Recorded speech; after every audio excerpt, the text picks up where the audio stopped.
daripada 2 tong untuk 10 ekar, iaitu 8 liter, saya langgar HQ. Saya gunakan 4 tong, iaitu 16 liter penggunaan untuk 10 ekar. Saya langgar sebab ia baja organik. Maka baja organik ni dia tidak merosakkan tanaman, malahan memberikan faedah yang lebih kepada tanaman kita. Alhamdulillah. Dari Melaka ke negeri Pahang, singgah di Johor beli berangan.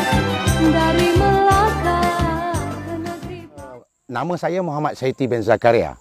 Ya, pengguna sebelum ini sejak tahun 2020. Pada 2021, peningkatan yang cukup dahsyat dan luar biasa kerana Power Grow.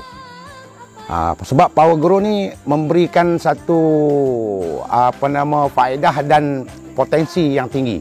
Sebelum ni saya menggunakan produk yang lain, tapi saya tak mau cerita produk apa. Yang pentingnya Power Grow telah memberikan pulangan lumayan kepada saya. Selepas saya menggunakan Power Grow, keyakinan saya tinggi. Tahun 2021 saya dapat paling tertinggi 16.8 tan. Dan tahun 2000 yang paling tertinggi pada bulan 5, baru-baru ini saya target sebenarnya 20 tan untuk tahun ni. Tapi baru bulan 5 hanya dapat 17.4 tan. 10 ekar. Ini soalnya kita punya kebajikan kepada kebun.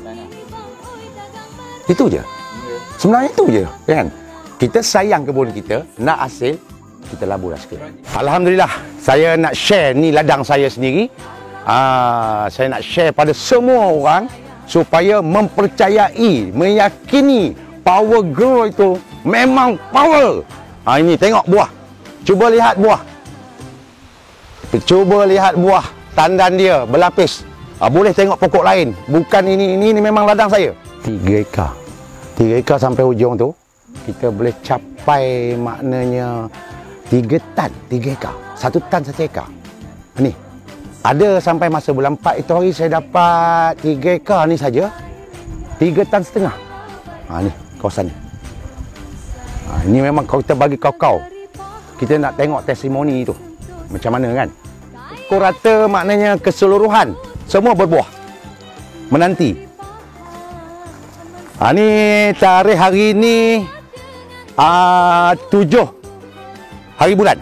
7 hari bulan. Saya baru potong buah 31 bulan 5. Pusingan kedua. Ini 7 hari bulan. Tengok buah dah masak balik. Sana pun ada. Semua keliling.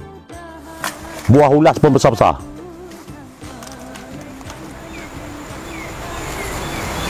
Okay. Saya sekarang ni saya nak berkongsi lah. Berkongsi yang amat-amat luar biasa. Power Grow punya penangan.